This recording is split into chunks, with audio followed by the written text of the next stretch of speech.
Hola, buenas tardes a todos y bienvenidos a este taller que hemos preparado para vosotros desde la Asociación Española contra el Cáncer. El taller que vamos a abordar hoy es el de Aprendiendo a vivir con la dictadura de la felicidad. Mi nombre es Paloma Romero y ella es mi compañera Nieves Martín. Las dos somos psicólogas del servicio Infocáncer, que se trata de un teléfono gratuito a disposición de pacientes y familiares en el que, además de informaros de todos los servicios que la asociación pone a vuestra disposición, podéis solicitar orientaciones expertas y puntuales por parte de profesionales como médicos, abogados, psicólogos, trabajadores sociales, enfermeros, etc. En nuestro día a día, atendiendo pacientes y familiares de cáncer de toda España, nos encontramos frecuentemente con la misma duda o con la misma cuestión, que es hasta qué punto la actitud positiva influye en el proceso de enfermedad, incluso hasta qué punto esta actitud positiva puede influir en la curación del cáncer. Por este motivo nos hemos decidido a montar este pequeño taller para, por una parte, pues analizar esta creencia, ver los efectos que produce tanto en el paciente como en la familia y clarificar algunos aspectos que quizá puedan estar haciéndonos más mal que bien. Deciros que estará abierto el chat durante la emisión de este taller y que podéis hacer las preguntas y las dudas que os parezcan oportunas y que contestaremos al final del taller de manera en directo, las que no sea posible, y las que no estarán nuestras compañeras contestando directamente las que nos hagáis en estos momentos. Vale, porque ¿quién no se ha sentido de alguna manera obligado a responder de forma positiva, ¿no? o optimista ante una situación? Yo creo que todos hemos venido notando desde hace algún tiempo que a nivel social se nos demanda, ¿no?, que hagamos esto independientemente de lo duro o lo triste que sea la situación. Y es que a día de hoy, más que nunca, la felicidad está de moda y para comprobarlo, pues oye, solamente hay que mirar pues a lo mejor ejemplos empresariales como estas marcas que generan un merchandising maravilloso, estupendo, precioso, que te anima a ser la mejor versión de ti mismo, o bueno, si lo que deseáis, pues a lo mejor también pasar, ¿no?, un rato viendo redes sociales y ver un poquito cuál es el mensaje común que detectamos en todas las cuentas. O sea, al mismo tiempo, ¿no?, que la felicidad está de moda y ciertas actitudes, ¿no?, que no se corresponden, pues oye, tristeza, enfado, ¿no?, que cuando son manifestadas en público van en contra, entre comillas, de la cortesía social y se percibe a las personas que lo hacen pues como plomos o como gente que son incapaces, ¿no?, de hacerse cargo de sí mismos. Y es que esto empieza a ser una actitud muy generalizada, lo vemos por parte de prensa, medios de comunicación, profesionales, incluso gente de nuestro entorno, que, oye, pues cuando se nos diagnostica una enfermedad cualquiera, ¿no?, nos empiezan a comentar lo importante que es la actitud para enfrentarnos a ellas, pero si es cáncer ya, la cosa es definitiva. Porque si antes una buena actitud o una actitud positiva para enfrentarse al cáncer era algo recomendable, ahora pasa a ser algo casi obligatorio. Y en el momento en el que empiezan a aparecer sintomatología como tristeza, enfado, culpa, saltan todas las alarmas, tanto del paciente como del entorno, pensando que hay algo que va mal, ¿vale?, que hay algo que no va como debería y que incluso se puede terminar más perjudicado.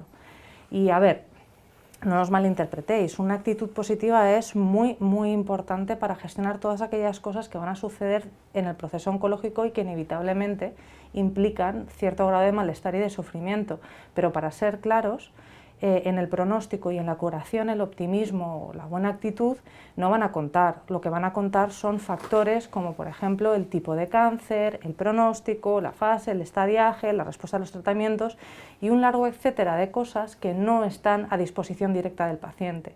Ojalá pudiéramos curar esta enfermedad a base de optimismo, no tendríamos ningún problema entonces. El caso es que vamos a necesitar todo lo que podamos para hacer de este tránsito, de este proceso, algo lo más llevadero y lo más vivible posible.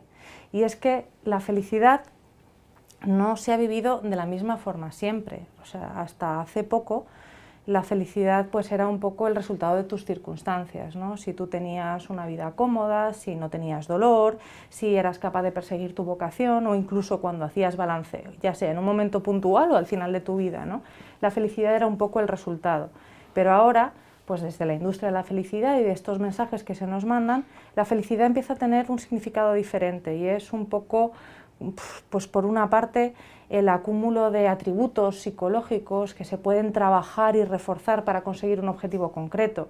Hay veces que es el indicador de que estamos haciendo las cosas bien, de que estamos siendo nosotros mismos, que lo que hacemos merece la pena y básicamente convierten en la felicidad en aquello que hace que la vida merezca la pena ser vivida y solamente eso. ¿Qué sucede? Que cuando aparece todo aquello que es que va a suceder en la vida, ¿no?, que está más asociado a sufrimiento o a malestar, pues de repente cortocircuitamos y es entendido, digamos, como, ¿cómo os diría? Pues como el resultado de una mente mal trabajada, mal ejercitada, como esos antiestéticos michelines que nos aparecen cuando pensamos que llega el verano y que nos tenemos que poner el bikini. Y como esos michelines, pues ¿cómo hacemos con ellos? Pues ayunamos un poquillo, nos echamos 3 carrerillas, ¿no?, y antes de enseñarlos a la población general en la playa, ¿no?, pues encontramos un momento satisfactorio. Lo mismo pasa con las emociones, entre comillas, desagradables, ¿no?, las que popularmente denominamos negativas. No las compartimos, no hablamos de ellas hasta que una de dos, o las hemos superado o estamos haciendo algo para superarlo, lo que refuerza muchísimo el mensaje de que esto no se puede enseñar. Cuando esto se junta, ¿no?, con un panorama de enfermedad, tenemos una mezcla demoledora, explosiva. Y es que los mensajes que podemos lanzar con la mejor intención pasan a ser unos mensajes tremendamente peligrosos, sobre todo para los pacientes, porque los responsabiliza de cosas que exceden a sus posibilidades de control, aislándoles, haciéndoles sentirse más inseguros y más solos, y los convierte a los que los lanza, a nosotros, en personas injusto, incluso en un momento dado crueles. Pero pensemos con sentido común. ¿Acaso ante una situación nueva en la que nos someten a pruebas que muchas veces son invasivas, a tratamientos nuevos para el paciente, a hospitalizaciones, ante la amenaza para la salud y para la vida que supone ser diagnosticado de cáncer, ante la incertidumbre por el futuro, porque no sabemos qué es lo que va a pasar, ante el sufrimiento de nuestros seres queridos? ¿No es lógico sentirse asustado, triste, preocupado y enfadado? Claro que sí, ¿verdad? ¿Qué pasa a nivel emocional ante un diagnóstico o una recidiva? Ante una amenaza, el cerebro se pone en marcha para garantizar o para aumentar las posibilidades de supervivencia. Se activa, podríamos decir, el piloto automático. Empieza a recabar información y a analizarla y nos la va a devolver en forma de emociones. Ante un diagnóstico o ante una recidiva, ya sea propia o de cualquier familiar, es muy probable que experimentes tristeza, miedo y enfado. Estas emociones no son ni positivas ni negativas, son la respuesta natural a una situación que es abrumadora. Son esperables, necesarias, porque si ante la noticia de un diagnóstico o de una recaída no estás triste, asustado, preocupado, ¿cuándo lo vas a estar? ¿En qué momento vas a justificar tener estas emociones? Cada emoción cumple una función. La tristeza, por ejemplo, te hace priorizar, conduce a hacer un buen manejo de expectativas. El enfado, por su parte, te da energía para seguir luchando, para no conformarte. Por otra parte, el miedo te protege de riesgos y te avisa de posibles complicaciones. Piénsalo, si no hubieras experimentado estas emociones, ¿habrías tomado las mismas decisiones? ¿Te habrías comprometido de la misma manera contigo mismo, con los tratamientos, con los cuidados? Entonces, si estas emociones, aunque generan malestar, tienen una función protectora, ¿cómo es posible que puedan generar enfermedad o afectar a la curación? Como os hemos comentado antes, nosotros en nuestra actividad diaria nos encontramos con muchos pacientes que presentan, digamos, mitos o creencias erróneas que juntan la influencia de las emociones en el proceso de enfermedad. Entonces, digamos, para trasladároslo con mayor claridad, lo que hemos decidido es seleccionar los más importantes y volcarlos en un paciente imaginario al que vamos a llamar María, ¿no? Contándoos la historia de María, nos gustaría analizar estas creencias. Bueno, pues María se ha detectado un bulto mientras estaba en la ducha y ha acudido a su médico como tiene que hacer, y lo que ha hecho ha sido solicitar una biopsia y al día de hoy lo que están haciendo es esperar los resultados. como no puede ser de otra forma, María está muy angustiada, está muerta de miedo y hace lo que hace todas las veces que ha estado angustiada antes, y es ponerse en contacto con la gente de su entorno, con sus seres queridos. En este caso va su mejor amiga, y cuando le dice lo disgustada y lo asustada que está, su mejor amiga, con la mejor de las intenciones, lo que intenta es quitarle importancia y viene a decirle algo así como: mujer, no te preocupes, que seguro que no es nada, y en el peor de los casos, oye, pues es un cáncer de mama, que eso se cura con muchísima facilidad. Mira tú de todas formas, Marta sí que lo tiene mal, o sea, no te puedes comparar con Marta. Oye, la amiga en un momento dado, pensando que ha aportado perspectiva, se queda tan tranquila, pero María de repente se siente muy culpable por estar experimentando una reacción emocional que a lo mejor no le toca y que le corresponde a su amiga Marta. Tanto se queda ahí un poco insatisfecha. Y pasa a la siguiente persona, pues que en este caso podríamos poner, por ejemplo, una amiga de trabajo. Ella lo que va a hacer es que le va a transmitir algo que crea pies juntillas, y es que si tú piensas bien, ¿vale?, te pasarán cosas buenas, y que si piensas en cosas negativas, negativas es lo que vas a obtener. ¿Qué sucede? Que María no puede evitar tener las emociones y los pensamientos que está experimentando en este momento. Es algo que excede a sus posibilidades de control. Y que su compañera de trabajo le transmite este mensaje con tanta seguridad, lo que hace es hacerla sentir muy insegura, pensando que además de tener un posible problema oncológico, es posible que su actitud agrave todavía más lo que está pasando. Para colmo de males, al final lo que decide es recurrir a alguien de la familia, ¿no?, a alguien que a lo mejor la pueda entender bien. Y lo que hace es, oye, pues preguntarle y contarle lo que le está sucediendo a su hermano. Y este, pues, oye, con muy buena intención también y con ganas de cuidarla a ella y a sus padres, lo que le dice es: oye, te tienes que cuidar, María, tienes que tener mucho cuidado porque no puedes caer, porque si tú caes, papá y mamá caen, ¿no? Lo que pone a María ya en una tesitura definitiva. Si antes tenía dudas sobre seguir transmitiendo cómo se sentía internamente al resto de su entorno, ahora ya está segura, porque lo que viene a recibir, digamos, son mensajes que no la hacen sentir, digamos, más reconfortada, más aliviada, sino todo lo contrario. Si os parece, vamos a repasar los mensajes uno por uno. Si os acordáis, el primer mensaje era el de su mejor amiga: mujer, hay gente que está peor que tú. Y a ver, aunque sea un ejercicio puntual de perspectiva, que en un momento dado pueda resultar útil, cuando una persona está tan agobiada y lo está pasando tan mal, va a ser muy difícil que se ponga en los zapatos del otro, ¿no?, que pueda, digamos, conectar con su experiencia, y en cualquier caso, que María lo pase mejor o peor no le va a quitar ningún sufrimiento a su amiga Marta, y desde luego no les va a dar soluciones a ninguna de los dos. Por lo tanto, es un mensaje fútil que no ayuda para nada. Luego, si analizamos el mensaje de su compañera de trabajo, ¿de acuerdo?, el de: si piensas cosas buenas, te pasarán cosas buenas, ojalá todo fuera tan fácil, pero sobre todo lo que nos gustaría subrayar es que básicamente va en contra de la respuesta mental natural, ¿vale?, que el cerebro sano, emocional y mentalmente de María está generando.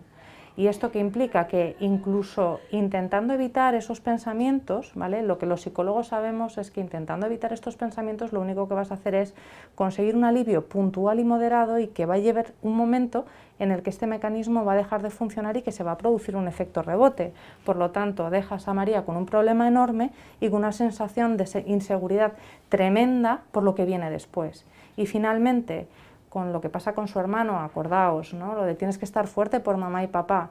Básicamente está reforzando que María pueda estar confundiendo el mensajero con el mensaje. María no ha elegido lo que le está pasando, María no puede evitar estar en la situación que está. Es algo que le está pasando a ella. Por lo tanto, oye, ella no va a ser la que va a hacer sufrir a sus padres, sino es la situación que a ella le está pasando lo que les puede hacer sufrir.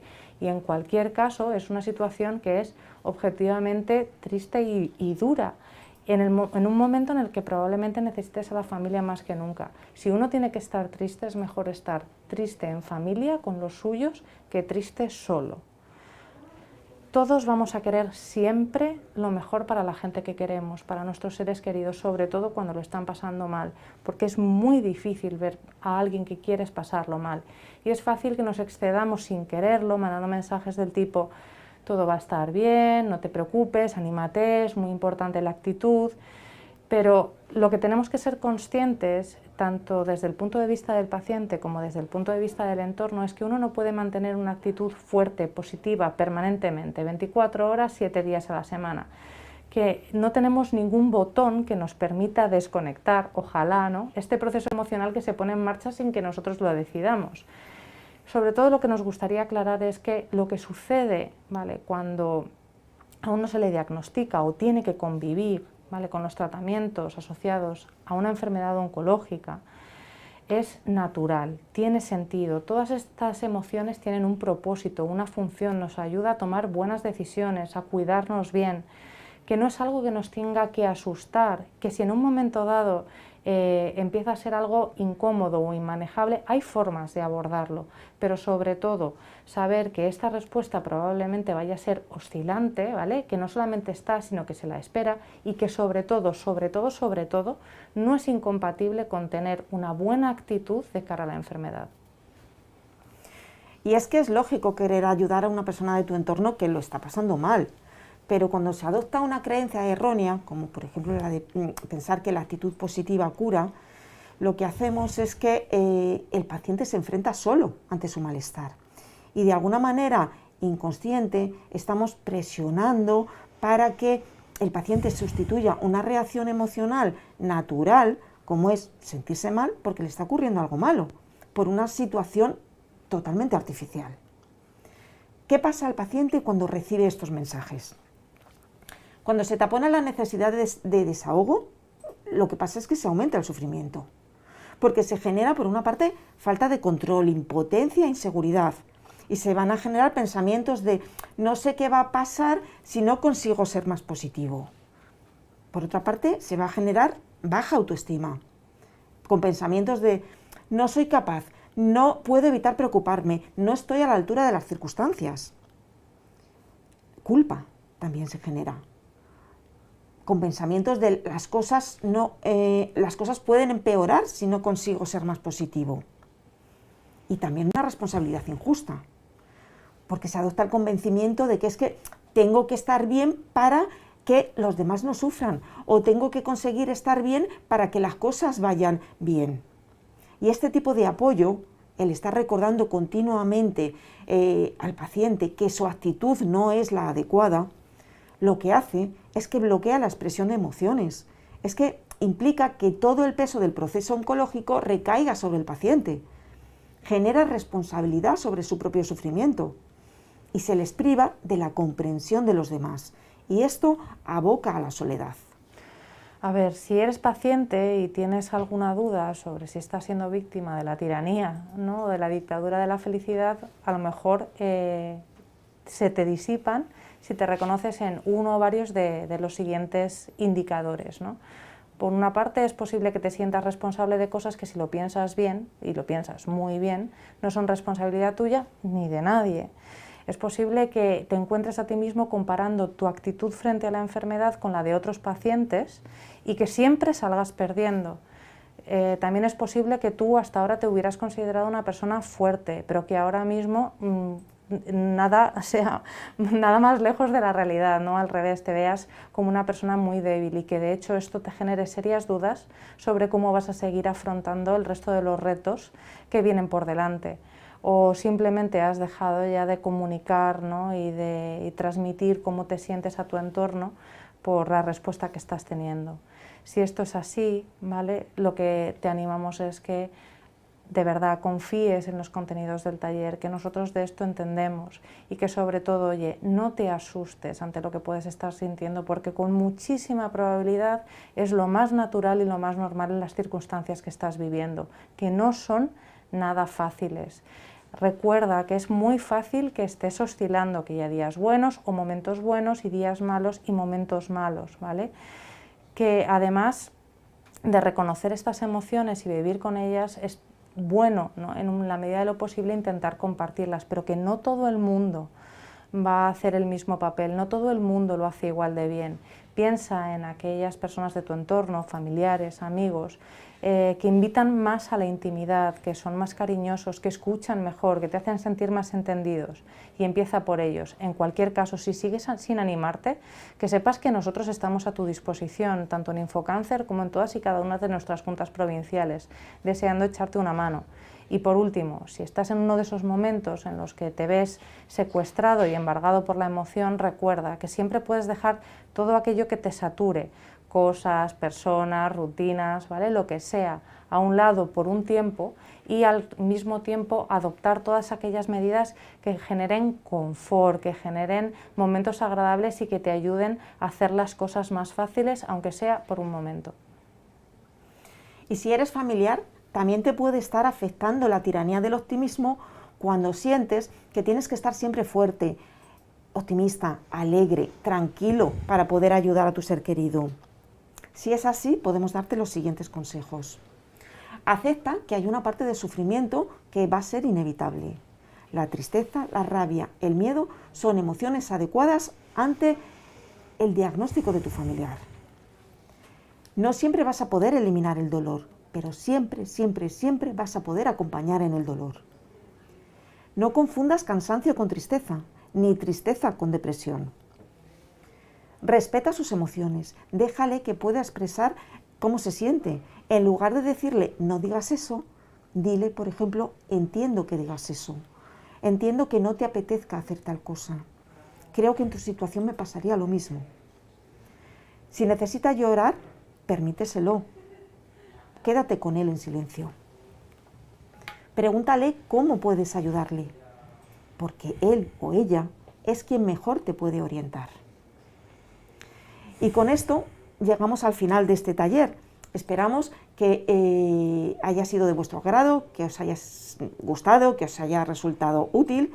Y si me permitís, vamos a mirar si ha llegado alguna pregunta. Un momentito.